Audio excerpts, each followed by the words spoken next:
सुंदरकांड 49वां सर्ग। रावण के प्रभावशाली स्वरूप को देखकर हनुमान जी के मन में अनेक प्रकार के विचारों का उठना, इंद्रजीत के उस नीतिपूर्ण कर्म से विस्मित तथा रावण के सीता हरण आदि कर्मों से कुपित हो रोष से लाल आंखें कि ये भयंकर पराक्रमी हनुमान जी ने राक्षस राज रावण की ओर देखा। वह महातेजस्वी राक्षस राज सोने के बने हुए बहुमूल्य एवं दीप्तिमान मुकुट से, जिसमें मोतियों का काम किया हुआ था, उद्भासित हो रहा था। उसके विभिन्न अंगों में सोने के विचित्र आभूषण ऐसे सुंदर लगते थे मानो मानसिक संकल्प द्वारा बनाए गए हो। उनमें हीरे तथा बहुमूल्य मणि रत्न जड़े हुए थे। उन आभूषणों से रावण की अद्भुत शोभा होती थी। बहुमूल्य रेशमी वस्त्र उसके शरीर की शोभा बढ़ा रहे थे। वह लाल चंदन से चर्चित था और भांति भांति की विचित्र रचनाओं से युक्त सुंदर अंग रागों से उसका सारा अंग सुशोभित हो रहा था। उसकी आंखें देखने योग्य लाल लाल और भयावनी थी।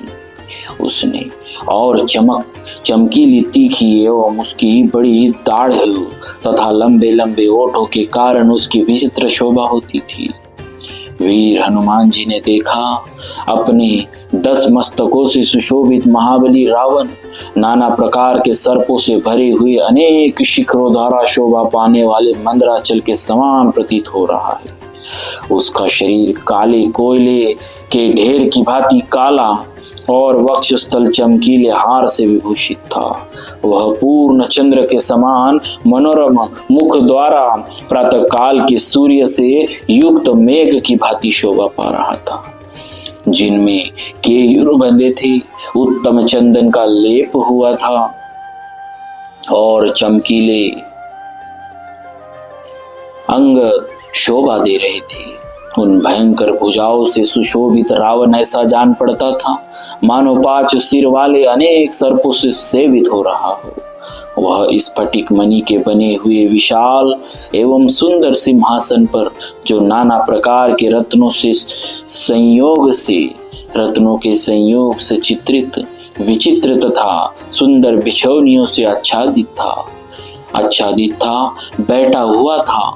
वस्त्र और आभूषणों से खूब सजी हुई बहुत सी युवतियां हाथ में चवर लिए सब ओर से आसपास खड़ी हो उसकी सेवा करती थी।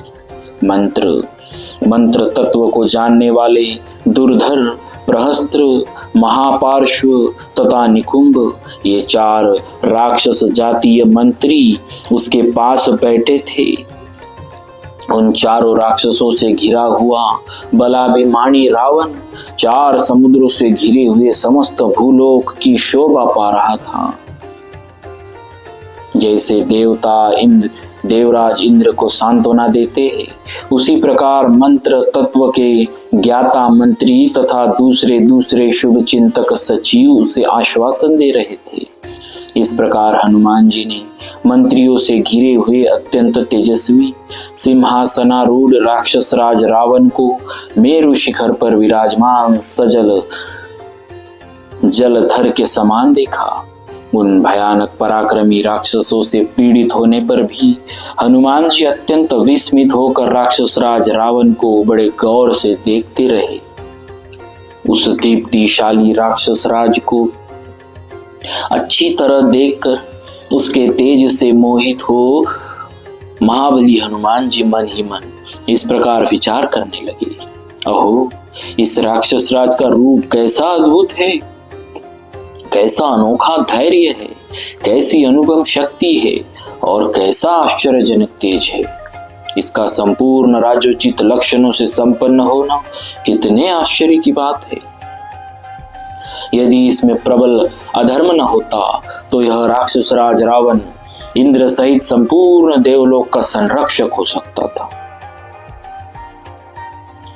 इसके लोक निंदित क्रूरतापूर्ण निष्ठुर कर्मों के कारण देवताओं और दानवों सहित संपूर्ण लोक इससे भयभीत रहते हैं।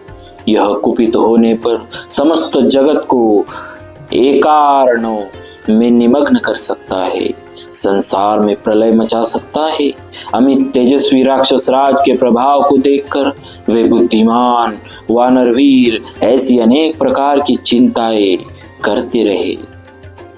इस प्रकार श्री वाल्मीकि निर्मित आर्ष रामायण आदि काव्य के सुंदर कांड में 49वां सर्ग पूरा हुआ।